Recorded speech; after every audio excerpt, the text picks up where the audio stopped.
여러분이 잘 아시는 서정조 시인의 눈이 부시게 푸르는 날은 이라는 시가 있습니다. 눈이 부시게 푸르는 날은 그리운 사람을 그리워하자. 송창식 씨가 이 노래를 불렀는데요, 저 좀 가사를 좀 바꿔보고 싶어요. 눈이 부시게 푸르는 날은 그리운 거장을 그리워하자. 믿음의 거장을 그리워하자. 눈이 부시게 푸르는 날은 그리운 거장을 그리워하자. 저기 이렇게 가는데요, 저 봄의 꽃자리에 우리 여러분 모두가 다 믿음의 거장이 되시기를 주의 이름으로 축원합니다. 인생의 밑바닥 루저 중에 루저가 되었음에도 불구하고 다시 시작하여 눈이 부시도록 푸르른 인생을 살았던 사람이 있었습니다. 그가 누굽니까? 오늘 본문에 소개되는 베드로입니다. 베드로는 누구보다 주님 사랑하겠다고 장담했던 사람이요, 오기가 칠지언정 죽을지언정 난 주님을 따르겠습니다. 그렇게 호언장담을 했던 베드로가 이 세상에 가야바 궁전에서 계집종 앞에서 주님을 그냥 무심코 그냥 부인해버리고 말았어요. 좀 날씨가 추웠어요. 그래서 이제 예수님이 잡혀서 고문당하고 있는데, 묶여갖고 있는데, 베드로는 좀 양심이 좀 있어서 그런지 주님을 따랐어요. 그리고 모닥불을 쬐고 있는데 거기에 여종 하나가, 계집종 하나가 와가지고 뭐라고 한 줄 아세요? 여보시오, 당신 예수 따라다닌 사람 맞잖아. 당신 예수당원인데. 그때 베드로는 오리발을 내밀었습니다. 아니야. 우리 손주가 야, 너 나한테 올래? 그때 지네 엄마 품에서 아니야. 도대체 당신은 무슨 말을 하는지 나는 통 모르겠어. 그러면서 아주 맹세하며 부인을 하였습니다. 네가 첫 번째도 부인하고 두 번째도 부인을 하는 것입니다. 두 번째 여자가 당신 예수 당원 맞잖아. 그러자 베드로가 많은 사람 앞에서 맹세하며 부인을 했어요. 여보시오, 생사람 잡지 마세요. 내가 언제 예수 그분을 따라다녔다고 거짓말을 하냐고 말이요. 당신들이 이런 식으로 자꾸 생사람 잡아먹으면 안 돼요. 그리고 장소를 또 옮겼습니다. 또 모닥불이 피워져 있어요. 그랬더니 또 다른 계집종이 와가지고는 또 뭐라고 말합니까? 맞아, 당신 진짜 예수당원 맞잖아. 당신 저 갈릴리 사투리에 쓰고 있는 거 봐봐. 당신은 예수당원 맞아. 그랬더니 베드로가 예수님을 저주하면서 부인을 해버리고 말했습니다. 자, 마태복음 26장 73절로 74절을 봅니다. 시작. 조금 후에 곁에 섰던 사람들이 나와 베드로에게 이르되 너도 진실로 그 도당이라 내 말소리가 너를 표명한다 하거늘 그가 저주하며 맹세하여 이르되 나는 그 사람을 알지 못하노라. 여러분, 여기서 베드로가 예수님을 저주했단 말 무슨 말이에요? 내가 차마 입으로 할 수 없지만은 예수 그 X 새끼가 뭔데 그 사람하고 나를 엮이느냐고. 생사람 잡지 말라고. 난 모른다고. 내가 그 사람 제자라면 내가 천벌을 받겠다고. 여러분, 주님을 믿고 가장 사랑한다고 3년 동안이나 따라다녔던 베드로, 내 요 얘기 듣고요, 제가 처음에 교회 나가서 요 설교 듣는데 열이 팍팍 치더라고. 이런 양아치 새끼가 어디가 있어. 인장대가 베드로라면 저 십자가 죽는 것까지 따라가겠다 이 새끼야. 여러분, 이게 뭐예요? 성령이 주신 마음 아니겠습니까? 그렇게 옥에 갇히더라도 따라가겠다는 베드로가 주님을 3번이나 그것도 저주하면서 부인을 하고 말았으니, 근데 3번 부인하고 나니까 닭이 오는 소리가 들려요. 깍깍이 꺾기요. 3번 들리. 그때서 양심의 가책이. 주님을 3번 부인하기 전에, 부인하고 나면, 그러니까 닭이 3번 울기 전에 네가 나를 3번 부인하리라. 자, 그리고 나서 탁 양심이 가책이 되어가지고 주님 계신 쪽을 바라보니까 세상에 그 고난당하시고 고문당하시고 채찍당하셨던 우리 주님께서 베드로를 다 보고 있었어요. 베드로가 3번 부인하는 걸 다 보고 계셨다 이 말입니다. 여러분, 베드로의 눈빛과 그리고 예수님의 눈빛이 마주쳤어요. 눈빛이 마주칠 때 어떻게 되겠습니까? 주님의 눈빛과 베드로의 눈빛이 마주쳤을 때 베드로는 어떤 심정이었을까요? 얼마나 큰 영적인 수치와 부끄러움과 패배를 느꼈겠습니까? 아니, 영적인 깊은 자괴감을 느끼고 말았을 것입니다. 그래서 그는 바깥으로 나가서 여러분 통곡을 하였습니다. 통곡을 하였습니다. 얼마나 울고 그랬는지 세상에. 어쩌면 내가 이럴 수가 있단 말입니까? 다른 사람도 아닌 베드로 나 수제자가 이렇게 주님을 부인하며 넘어질 수 있단 말입니까? 제가 이렇게 무너지다니요? 내가 어떻게 주님 앞에 용서받을 수 있겠습니까?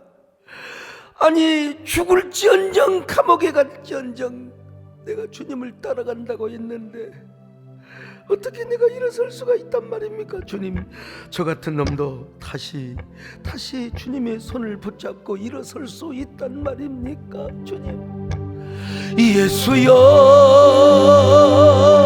이 죄인도 용서받을 수 있나요? 벌레만 도고던 내가 용서받을 수 있나요? 아무리 울어도 여러분 참 눈물이 하염없이 흘러서 전설에 가면 베드로의 눈물이 또랑을리로, 이거 과장법이겠지만 말이죠. 아무리 울어도 용서의 확신이 오지 않았던 것 같아요. 자기도 자신을 용서할 수가 없었어요. 어떻게 주님 앞에 다시 설 수 있겠습니까? 한없는 자괴감, 이 자학의 심리가 자신을 막 눌렀어요. 아니, 이미 주님과 부활하신 주님을 2번이나 만났거든요. 근데 만나면 뭐 할 거야? 관계를 풀어야죠. 다시 관계성을 돈독해야 될 거 아니겠습니까? 그래서 영 수치스럽고 그 모멸감을 감출 수 없어서 어디로 갔느냐? 갈릴리 가서, 야, 고기나 잡으러 가자. 우리가 원래 고기잡이 여보였는데 나 같은 놈이 무슨 주님을 섬기고 수제자 노릇을 하겠느냐? 에이, 가서 고기나 잡아버리자. 그리고 갈릴리 가서 고기를 잡고 있었습니다. 자, 오늘 요한복음 21장 3절입니다. 시작. 시몬 베드로가 나는 물고기 잡으러 가노라 하니 그들이 우리도 함께 가겠다 하고 나가서 배에 올랐으나 그날 밤에 아무것도 잡지 못하였더니. 베드로가 가니까, 베드로는 사람을 끌어요. 베드로가 가니까 요한, 세베대 아들 야고보 다 따라왔어. 근데 아무리 그물을 던져도 고기에 크는 올챙이 새끼 한 마리도 못 잡았습니다. 그런데 그때 부활하신 주님께서 그들에게 찾아오셨어요. 찾아왔는데도 불구하고 여러분, 그들은 주님이 오신지를 전혀 모르고 있었습니다. 사실은 제자들의 영적 상태를 고발하고 있는 셈이죠. 주님이 오셨는데, 그토록 오랜 시간 주님과 동거동락을 했다면 그들은 주님을 알아봤어야지요.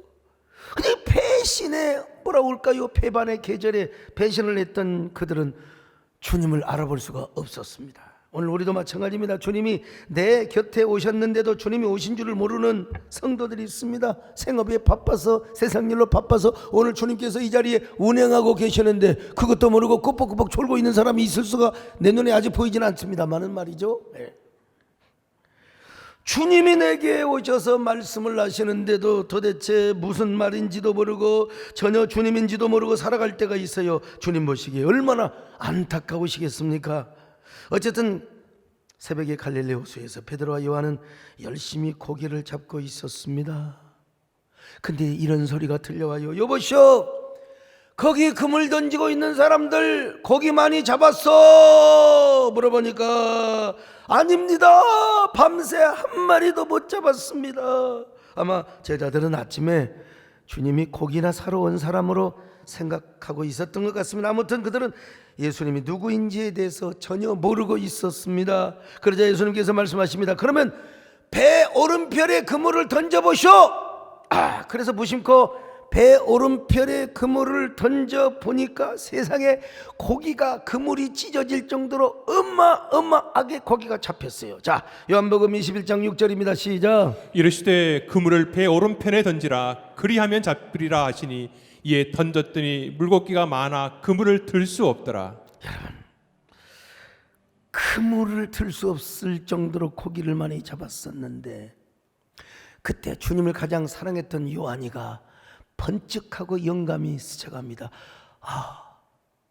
어디서 많이 듣던 소리인데 주님이 오리라고는 생각도 안 했어요.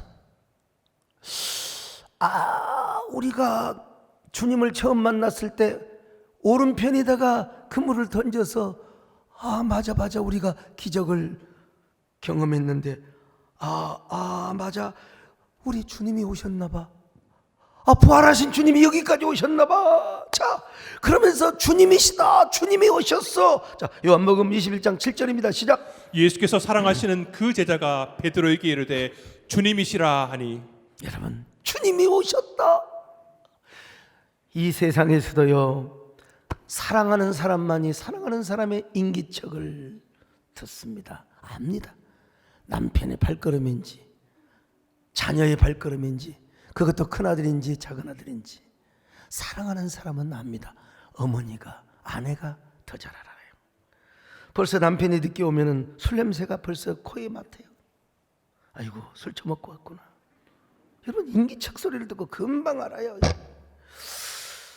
예수님을 이 땅에서 누구보다 많이 사랑하였던 사도 요한이 예수님의 품에 고동소리까지 많이 들었지 않습니까? 그가 주님을 알아봤어요. 그래서 요한은 자기도 모르게 저분 주님이시야, 주님이 오셨어, 주님이 오셨어. 요한이가 먼저 깨닫자 행동파 베드로가 겉옷을 두르고 헤엄을 쳐서 겉옷을 두르고 물에 빠져 헤엄을 치고 주님을 향하여 갑니다. 7절 하반절입니다. 시작. 시몬 베드로가 벗고 있다가 주님이라 하는 말을 듣고 겉옷을 두른 후에 바다로 뛰어내리더라. 여러분요, 베드로는 얼마나 주님을 기다렸는지. 겉옷을 입고 겉옷을 두르고, 여러분 세엄을 할 때 맨몸으로 치는 게 빨라요. 겉옷을 옷을 입고 이거 힘들지요. 겉옷 입고 두루마기 같은 걸 입고 어떻게. 그럼에도 불구하고 베드로가 얼마나 주님을 기다리고 있었는가. 얼마나 주님을 기다리고 있었는가. 과연 베드로가 깨달았어요. 베드로는 지금 주님 앞에 나갈 자신이 없어요. 성도들도 시험 들면 주님 앞에 못 나와요. 교회도 못 나온다니까. 그럴 때 우리 주님은 어떤 주님이냐? 찾아가시는 하나님이십니다. 여러분, 찾아가시는 주님. 격리당하고 코로나 때문에 그런 사람들 여러분 올 수가 없잖아요. 주님이 찾아가십니다. 오늘도 유튜브로 예배드리는 성도들, 주님이 찾아가는 역사가 있기를 바랍니다. 이제 베드로가 겉옷을 두르고 옷이 축축해 가지고 이제 주님 앞에 섰어요. 베드로에게 가장 초조한 순간이고 긴장되는 순간입니다. 주님 앞에 뭐라고 하겠어요? 굿모닝 서, 샬롬, 그런 인사를 할 수 있겠어요? 주님을 3번이나 부인한. 저도 우리 집사람하고 한바탕 하면 집사람이 말을 안 합니다. 그럼 옛날에는 제가 그냥 그래, 요즘 저도 말을 안 할 때가 있어요. 그리고 결국 말을 누가 걸어주냐? 제가 걸어주죠. 베드로가 지금 주님 앞에 얼마나 어색한 관계, 얼마나 어색한 모습으로 서 있는지 몰라요.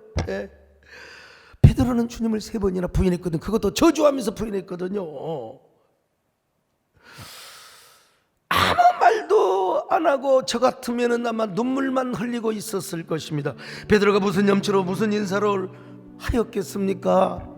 그냥 물었겠지요. 가야바 궁전에서 온갖 채찍질을 당할 때 내가 그 예수 X새끼를 안다면 천벌을 받겠다고 말이여 주님을 저주하며 부인했던 그때 내가 아무리 나를 용서하려도 용서가 안 되는 거요. 내가 아무리 눈물을 흘려도 용서의 확신이 오지 않는 거요. 그러니까 베드로는 주님 앞에 이런 고백을 해야 되는 겁니다. 여러분, 나를 위해 오신 주님, 나의 죄를 인하여서 휴대병적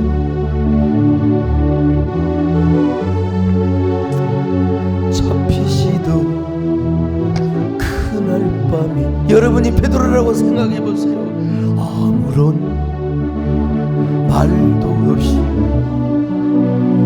우리에게 사랑을 보여주신 주님 예수 십자가를 지셨네. 찾아오시네요. 그러나 언젠가 주님을 부인하며 있을 때에 나에게 오셔서 사랑의 손길로 어루만지셨네. 거절할 수 외면할 수 없어. 주님의 그 손을 잡았었네. 주님의 사랑 뜨거운 눈 흘리고요 말았다. 거절할 수 없어. 외면할 수 없어. 주님의 그 손을 잡았었네. 주님의 사랑에 뜨거운 눈 흘리고요.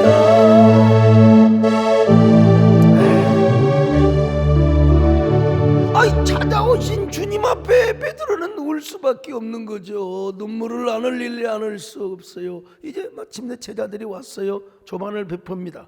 우리 예수님은 어떻게 모닥불을 살리셨는지, 그리고 어떻게 뭐 고기를 어디서 났는지는 몰라도 모닥불에다가 다 그냥 고기도 굽고 있고 빵을 굽고 있어요. 세상에. 그 예수님이 막 분위기를 띄워보려고 막 그냥 너 너희들 잘 있었어? 고기 어떻게 잡았어? 이런 대답을 할 수가 있어야지. 다 이놈들 도둑놈들 다 도망갔던 친구들이거든. 근데 그 중에서도 여러분 이게 배신자 가운데 가장 큰 배신자가 누구냐? 베드로요.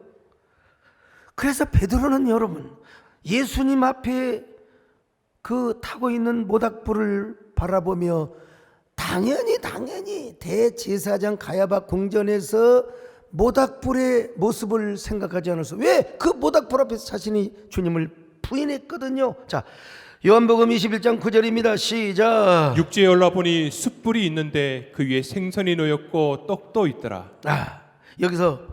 여기 숯불이란 말이 엔트라키아라고 하는데, 이 단어가 요한복음 18장 18절에 또 등장하고 있습니다. 자, 18절 같이 봅니다. 시작. 그때가 추운 거로 종과 아랫사람들이 불을 피우고 여기서 엔트라키아라고 기록되어 있는데 여러분요, 그러니까 베드로는 그 모닥불을 바라보면서 뭐 낭만적으로 노래할 수가 없어요. 여러분요, 모닥불 피워놓고 이런 분위기가 아니란 말이에요. 자기가 그 모닥불 앞에서 계집종에게 주님을 3번이나 부인했던 그게 연상이 안 되면 사람도 아니죠. 가야바 궁전에서 베드로가 주님을 3번이나 부인할 때도 그 똑같은 모닥불 앞에서였거든요. 우리 주님은 왜 그 모닥불을 피웠느냐? 바로 베드로와 예수님과의 관계 설정을 준비하고 계신 겁니다. 여러분, 베드로의 마음을 회개시키기 위해서 회개 작업을 위하여 하나님이, 우리 주님이 다 준비하고 모든 배경을 깔아놓고 있는 거예요. 그리고 나서 주님께서 뭐라고 말씀하시느냐? 지금까지 너희들이 잡은 생선을 가져와라. 여러분, 지금 이미 떡과 고기가 구워져 있어요. 뭐 더 이상 필요하지 않아요. 근데 주님은 의도성을 가지고 물어봤습니다. 그래, 베드로가 또 행동파 아닙니까? 부지런히 가서 그물을 건져가지고, 누가 고기 몇 마리 셌냐고 세라고 명령도 안 했는데 자기가 혼자 고기를 셌는데 그게 몇 마리냐?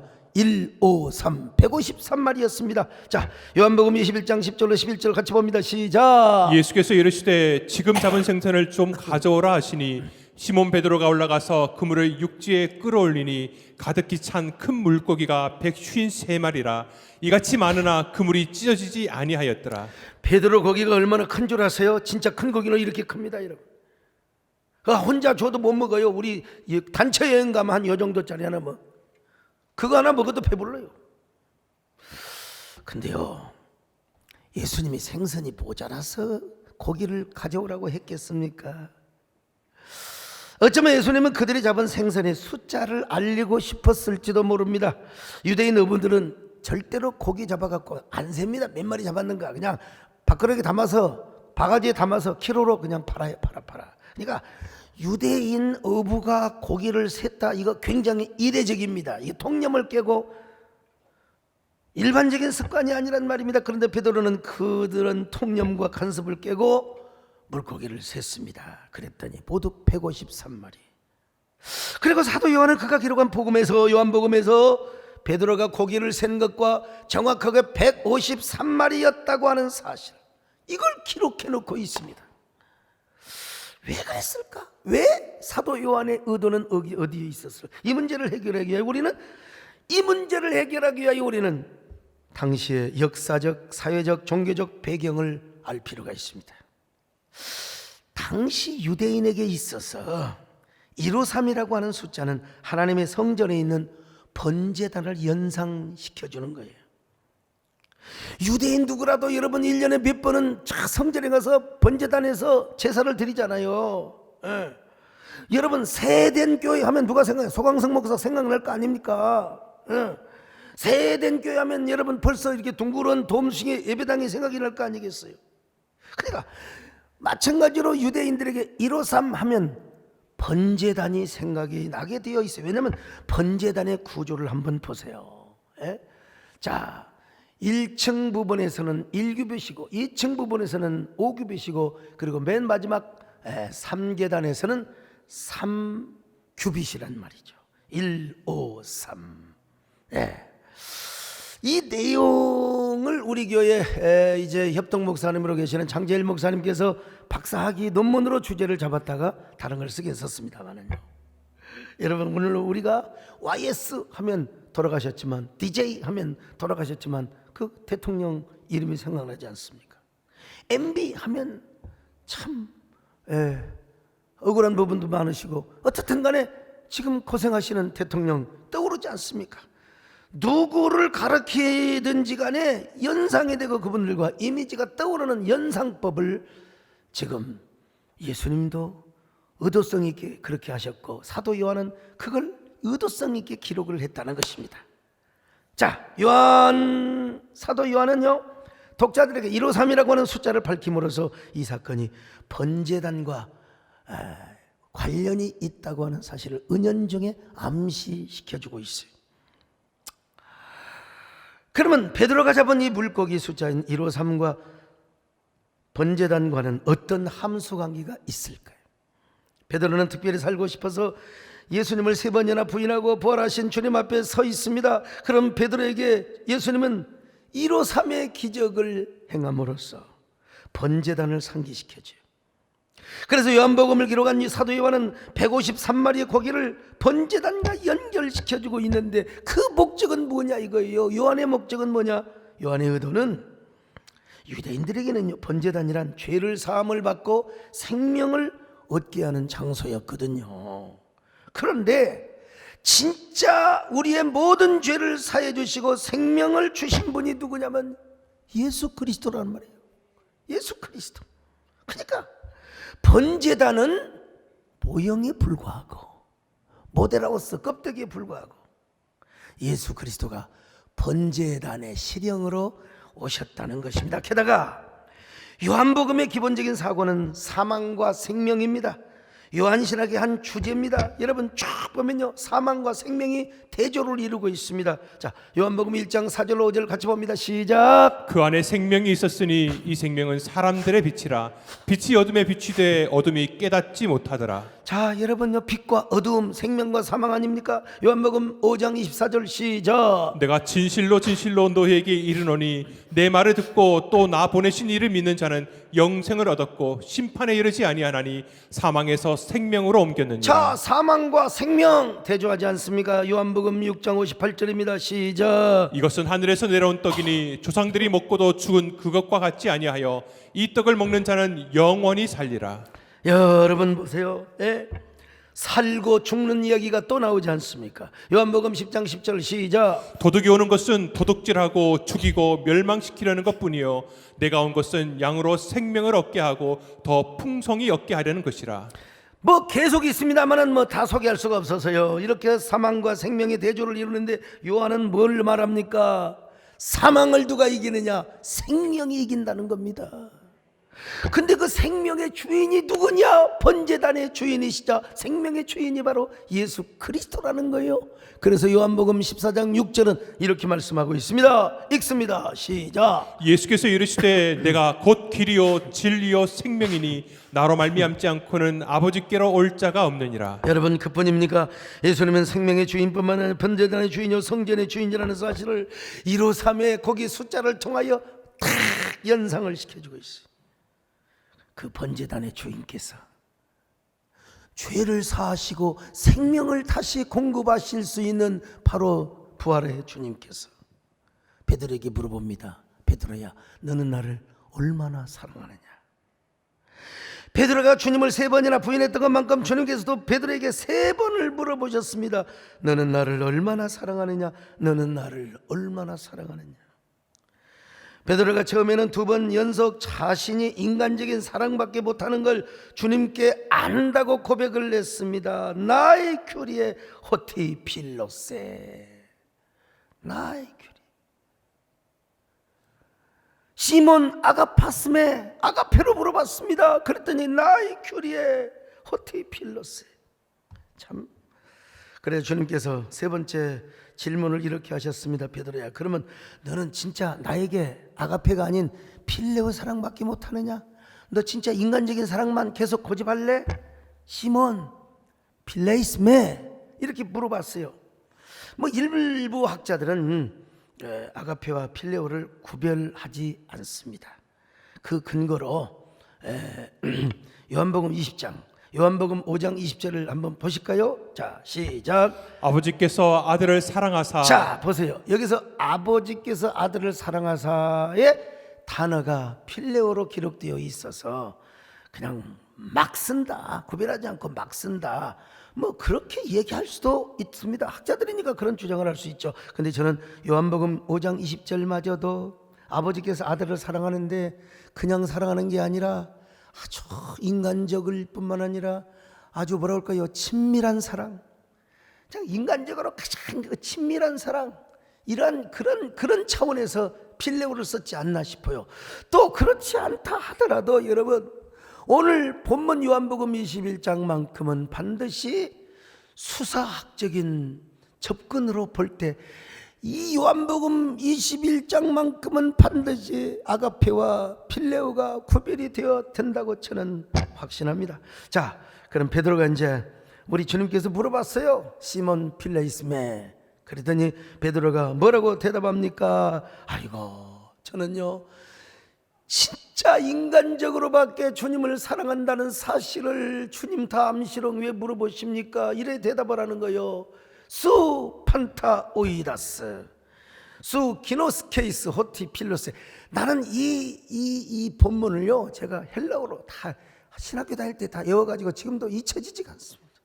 이게 무슨 말이냐? 모든 것을 아시는 주님께서 내가 인간적인 사랑밖에 못한다는 사실도 다 알고 계십니다. 베드로는 이처럼 죽었다 깨도 예수님께 아가페적 사랑을 할 수 없다고 고백합니다. 그냥 이렇게 고백할 뿐이죠. 주님, 당신은 모든 것을 다 아십니다. 특별히 개인적으로는 저 자신의 모든 것도 알고 있습니다. 저희 안고 서는 거, 그리고 제 마음의 은밀하고 제 마음의 깊은 소원까지 알고 계십니다. 이미 주님께서는 제가 얼마나 실망을 하고 자괴감을 가지고 갈릴리 바다에 왔다는 사실도 다 알고 계시지 않습니까? 내가 주님 앞에 무엇을 원하는지도 주님은 다 알고 있지 않습니까? 그런 주님께서 나의 무엇을 납니까? 아가페 사랑을 하고 싶지만 아가페 사랑을 한다고 대답할 수 없는 저의 내면의 마음도 주님은 다 꿰뚫어 보고 있지 않습니까? 이런 고백을 하고 있는 겁니다. 지금 베드로는 겉으로 이렇게 대답하고 있지만 마음으로는 엉엉 울면서 통사정을 하는 것이죠. 말로는 도저히 표현할 수 없지만 주님께 애원하고 애원하는 마음을 주님께 지금 보이고 있습니다. 주님, 저라고 아가페 사랑을 안다고 말하고 싶지 않겠습니까? 저는 그런데 그 사랑을 고백하고 싶지만 그럴 만한 능력이 없습니다. 염치가 없습니다. 그런 저에게 주님께서 다시 한번 은혜를 주시면 제가 진정으로 주님을 사랑할 수 있을 텐데, 내 능력, 내 힘으로는 이제는 필레오밖에 못합니다. 그러나 주님께서 다시 한 번만 붙잡아 주시고 당신의 사랑과 은혜를 부어주신다면 이제 주님의 그 사랑으로 아가페 사랑을 실천할 수가 있습니다. 주님의 아가페적 사랑이 나에게 부어질 때만 나는 당신을 진정으로 사랑할 수 있습니다. 주님을 사랑하는 것도 인력이 아니라 하나님의 은혜라는 사실을 깨달았습니다. 그러니 저에게 은혜를 주십시오. 다시 한 번만 붙잡아 주십시오. 다시 한번 제 손을 잡아서 저를 일으켜 주십시오. 그래서 이제는 내 사랑이 아닌 주님의 사랑으로, 내 신념과 의지가 아닌 주님의 그 넘치는 사랑과 은혜의 힘으로 당신을 진정으로 사랑하게 도와주시기를 바랍니다. 이런 게 아닐까요? 나는 아무리 본문을 봐도 베드로의 마음이 보여요. 지금도 베드로의 수익권 교회 가면은 갈릴리 옆에 그 베드로의 수익권 교회가 세워져 있는데요, 우리 주님이 바위 위에 서가지고 베드로야 너는 나를 얼마나 사랑하느냐, 그 바위가 그대로 보존되어 있습니다. 저 바위 위에 서서 베드로는 바위 아래서 엎드려 고백을 합니다. 그래서 저는 성도들과 함께 저것을 갈 때마다 한 번도 안 울어본 적이 없어요. 배장로님 같이 가서 거기 눈물을 좀 쏟고 오셔야 될 것. 거기 갈 때마다 성도들과 함께 내 구주 예수를 더욱 사랑 찬양을 합니다. 자, 이 영상 한번 잠깐 보시겠어요? 내 구주 예수를 더욱 사랑. 자, 눈물 바다가 되려 엎드려 비는 나 들으소서.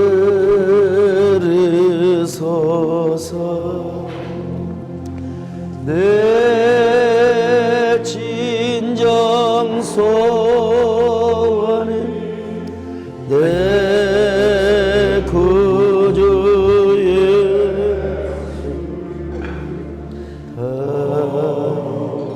자, 우리도 한번 불러볼까요? 내 구주 예수를, 내 구주 예수를 더욱 사랑. 엎드려 비는 말 들으소서. 내 진정 소원이 내 구주 예수 더욱 사랑, 더욱 사랑. 이제 예수님은 그런 질문을 하시고 베드로의 대답을 받으시고 마침내 베드로에게 내 양을 먹이라, 내 양을 쳐라, 내 양을 먹이라. 베드로는 이제 수익권이 회복이 된 겁니다. 사도권이 회복이 된 거요. 이제 사역의 현장에 가면서 베드로는 어떤 생각을 하며 나갔을까요? 이거예요. 아, 나는 주님만 사랑하면 된다. 내가 무슨 능력과 재주를 부리고 내가 무슨 깡을 가지고 순교를 하고, 그게 아니에요. 주님도 물어보셨잖아요. 너 나를 위해서 순교할래? 너 나를 위해 얼마나 헌신할래? 안 물어봤어요. 너는 나를 얼마나 사랑하느냐고 그랬어요. 얼마나. 그러니까 나는 주님만 사랑하면 된다. 내가 사랑해야 할 주님은 생명의 주님이시고 속죄의 주님이시고 성전의 주인이시고 번제단의 주인이 되신 주님입니다. 그러므로 내가 이 주님을 사랑한 믿음으로, 주님을 사랑하며 믿음으로 주님의 복음을 전할 때 나는 하나님께서 153의 기적을 경험하게 할 것이다. 153의 축복을 누리게 될 것이다. 나는 153의 전도인이 되리라. 나는 153의 거장이 되리라. 나는 153의 마침내 거인이 되리라. 그런 믿음으로 나갔을 때 어떤 역사가 일어났습니까? 우리 주님께서는 153을 초월하여 베드로가 한 번 설교하면 3,000명이 구원받고 5,000명이 구원받는 놀라운 역사가 나타났습니다. 주님 말씀대로 그는 사람 낚는 어부가 되었지 뭡니까? 위대한 거장 153 거인이 되었던 것입니다. 이 얼마나 역설적인 삶입니까? 그가 어떤 사람인데요, 주님을 3번이나 부인하며 갈릴리 바다로 가서 고기나 잡았던 사람 아닙니까? 로저 중에 배신자 또 배신자. 그러나 주님은 153 기적을 통하여 번제단을 깨우쳤어요. 번제단은 죄 용서받고 생명을 넣는 장소인데, 맞아, 주님이 바로 그런 분이야. 번제단은 모형이었고 예수님이 실형이었어. 번제단의 완성으로 오신 우리 예수님, 그 주님이 생명의 주인이야. 그래서 나는 이 생명의 주님만 전하면 되는 거야. 나는 주님만 사랑하면 되는 거야. 베드로가 이 사실을 깨달은 후에 153이라고는 숫자가 그 머릿속에 떠나지 않았을 겁니다. 그래서 마침내 그는 153의 거장의 길을 갈았고, 그리고 153 거인의 길의 삶을 살았던 것입니다. 마침내 3,000명, 5,000명을 구원하는 놀라운 역사를 이루었던 것입니다. 1963년 제가 태어난 지 얼마 후에 탄생한 볼펜의 이름을 아십니까? 모나미 볼펜. 그 모나미 볼펜에는 153이라고 하는 숫자가 쓰여 있습니다. 자, 참 어떻게 송삼석 회장께서 믿음이 충만한데 다른 사업에 아마 실패한 걸로 알고 있어요. 기도하다가 153이라고 하는 숫자를 환상해서 봤대요. 나는 모나미 153 볼펜 사업을 하리라. 그래가지고 여러분, 문방구에 모나미 볼펜, 볼펜이 얼마나 유명하면 엔돌핀이 나온다고 물어봤어요. 엔돌핀이 나오면 뭐냐고 물은, 엔돌핀 뭐가 나와요? 그랬더니 볼펜이요. 그러더라고요. 얼마나 모나미 볼펜이 유명했으면 그랬겠습니까? 자, 오늘 우리도 마찬가지입니다. 우리도 살아오면서 지금까지 얼마나 주님을 부인하며 모른다고 했습니까? 그러나 우리도 베드로처럼 다시 회개하고 주님 앞에 인정을 받으면 됩니다. 그러면 153 거장이 되는 것입니다. 송삼석 회장님만 153의 거장이 아니라, 어떻게 공교롭게도 제가 이 153 준비를 하고 있는 사이에 하늘나라로 가셨습니다. 엊그저께 돌아가셨는데요. 여러분, 그래서 우리도 변화된 베드로처럼 153 거장으로 살아가야 됩니다. 그러면 우리를 통하여 셀 수 없는 수많은 사람들의 영혼이 구원받을 줄로 믿습니다. 이런 한 사람 한 사람이 베드로처럼 3,000명, 5,000명을 전도하기는 힘들지 모르겠습니다. 그러나 우리 전 교회가 우리가 힘을 합치면 까짓것 3,000명, 5,000명은 뭐 그냥 누워서 떡 먹기로 우리가 전도할 수 있지 않겠습니까? 그러므로 여러분, 이제부터 153을 생각하시기를 바랍니다. 성전의 제단을 연상하시고 예수 그리스도의 속죄와 그리고 생명 주는 역사를 생각하세요. 그래서 번제단의 주인 되신 예수, 속죄의 주인 되시는 예수, 생명의 주인 되시는 예수 그리스도를 전하시기를 바랍니다. 전하시기를 바랍니다. 바로 이러한 사람이 153 거장입니다. 이러한 사람이 바로 153 거인입니다. 예수 그리스도 안에서 모두가 다 여러분 153 거장이 되시기를 주의 이름으로 축원합니다. 153 거인이 되시기를 바랍니다. 주님이 오셔서 우리에게 물어보셔, 여러분 나도 153 거장이 되게 해달라고 하나님께 속삭이시기를 바랍니다. 그러나 언젠가 주님을 부인하며 원망하고 있을 때에 나에게 오셔서 사랑의 손길로 어루만지셔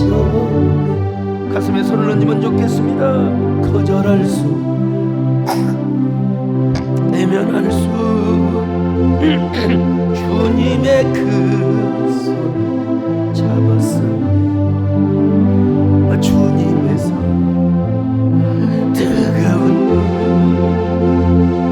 흘리고요 말았다. 주님, 153 거장으로 살아가기를 원합니다. 번제단에서 죄를 속하고 생명을 살렸던 그 역사가 이루어졌듯이 그 모든 역사가 주님을 통하여 이루어졌습니다.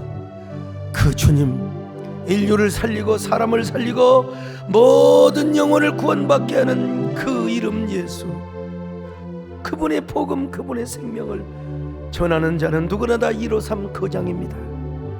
우리 모두 153 거장이 되게 하여 주옵소서. 153 거인이 되게 하여 주시옵소서. 한 1분 동안 주님 앞에 속삭이시기를 바랍니다.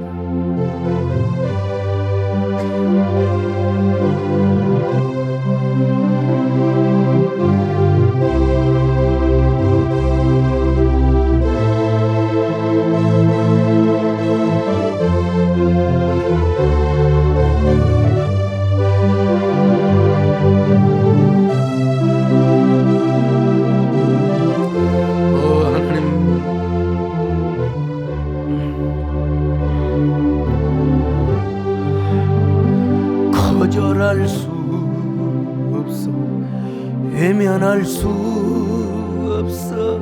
주님의 그 손을 잡았었네. 주님께서 손 넘으실 때 우리가 주님의 손을 잡으면 됩니다. 주님의 손을 잡고 일어나면 됩니다. 여러분, 주님의 뜨거운 눈물을 흘리고요 말았다네. 하나님, 우리 모두 153 거장이 되게 하여 주옵소서. 153 거인이 되게 하여 주옵소서. 복음을 전하는 사람은 누구나 153 거장입니다. 모두 그리스도 안에서 이런 153 거장이 되게 하여 주시기를 바라옵니다. 예수님의 이름으로 기도 올리옵나이다.